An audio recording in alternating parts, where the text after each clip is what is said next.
my name's Tom Menges. That's my son, Tommy. And I'm from Grantsville, Maryland. And what year is this truck? This is a 1986 Superliner. It sit outside for 11 years. I knew the guy that owned it real good, and his son had the truck, and I'd been after it for years because I used to have 5 of my own in the 80s.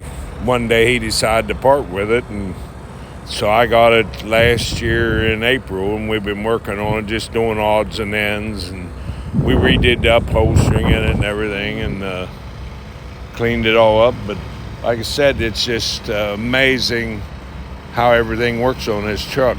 You know, how many more I can come to, I don't know, so I better take advantage of it. Since my son could get off work and help me, he's a lot of help to me. So, what class have you entered? I entered this in antique original, because you go from the serial number on this truck and everything's original. The only thing I changed on it was the lights and the interior. Everything else you can call the manufacturer, and it's all original. The stainless on this truck and everything, we never done nothing to it when I brought it home. That's how it was. 2 lights that's up there. This truck originally had a 3-inch light on them, but they're obsolete. You couldn't get them anymore. So my boy drilled them holes out and we put 4-inch lights in. That's why we had to tear the whole interior out to get the lights. Originally, this truck come with 5 cab lights and 5 sleeper lights. We took the little lights off there like a bullet light. They were real dim. And we put these LED lights on the front. And I mean, tell you what, they really at nighttime show up.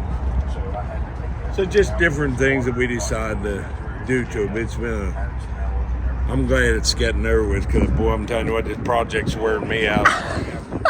And over the years, you always think back of wanting your first car. Well, my first car was a 69 SS Chevelle with a 396 and a 4-speed. Them cars are selling for $150,000. I'd love to have mine back. That's the way it is. So by me having trucks like this, mine weren't near this fancy.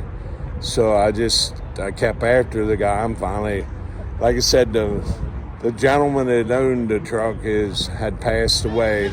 And I know today when I left home, he was smiling from ear to ear because this was his baby. I mean, like I said, I knew the gentleman really good, and we were good friends. And that's why I think they let me end up with it, because I told the boy and his mother, I said, I didn't buy this truck to sell. I want this truck on the road for people to see.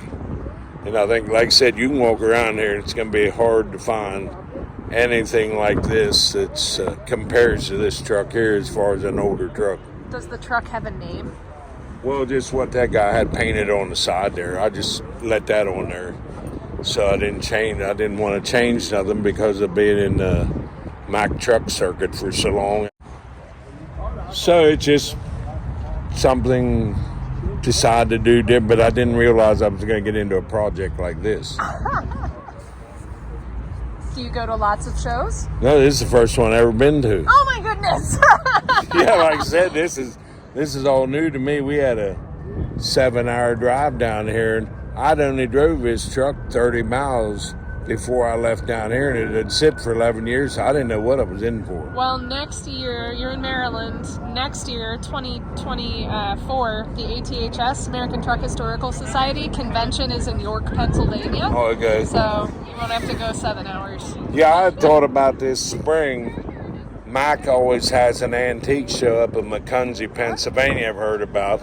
And all the people up there would know this truck, and I thought, well, I want to take this down there. Like, this truck actually been out of circuit for 15 years.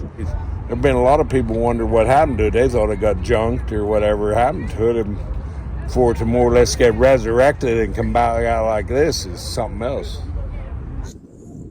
See, even the doors all, I had a local lady where we live make the upholstering and everything. She made it for us, and my son put it all in.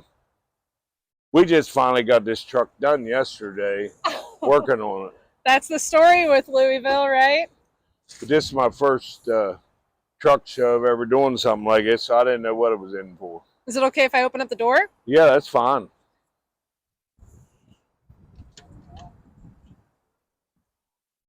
mean, them's the original seats, and it's original here. We just, the ceiling is different. We put the new roof in the ceiling, but everything else is original.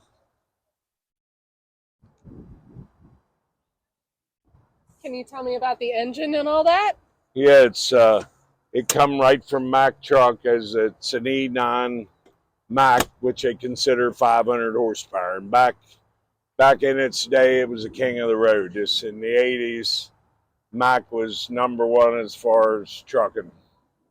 Like I said, live in Western Maryland, which is close to Somerset, Pennsylvania.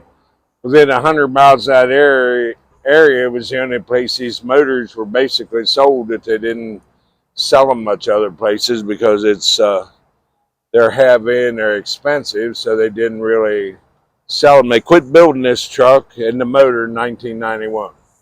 So that's why they're so rare to find. You can't, I mean, finding parts for the motors almost impossible.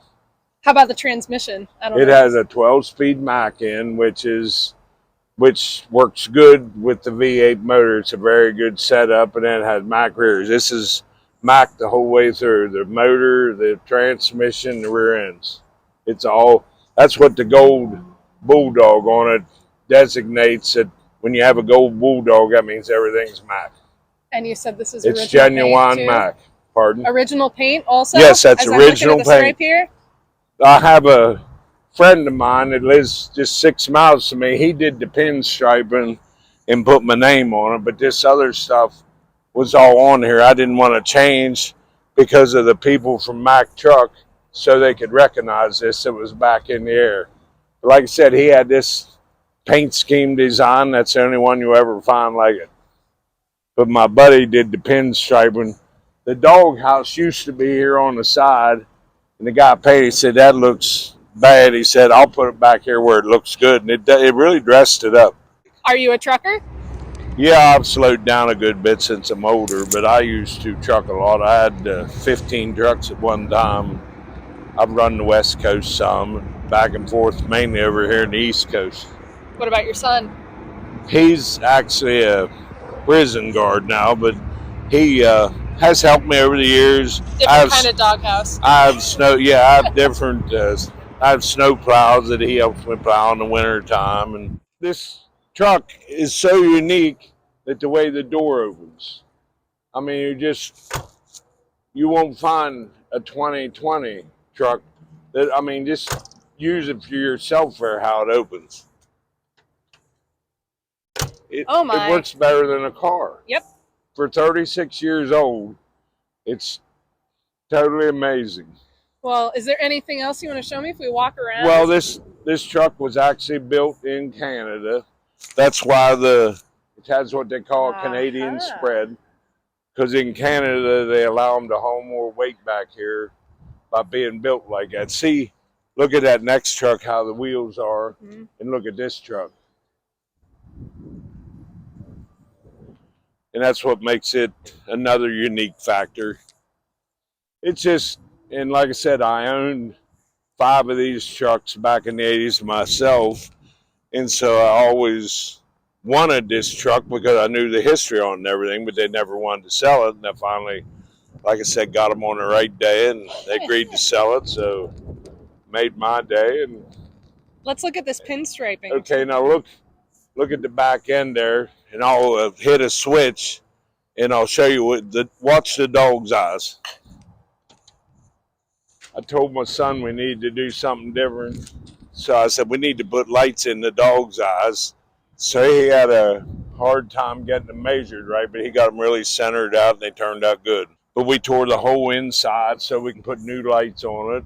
Bought my first truck in 1973, and it was a R600 Mack. Had a lot of Macks, and I've had Kenworths. I love my Macks. Had them for a long time. Just Mack and I fell out there for a while, and I bought Kenworths for a while. Then I went back and bought Mack. A Mack, when you come down to wanting a work truck. Like I used to haul garbage out of New York City, and your garbage trucks up there were Brockways and Macks, because that's the only thing could stand the pressure how people tore them up. They're a real well-built, tough truck.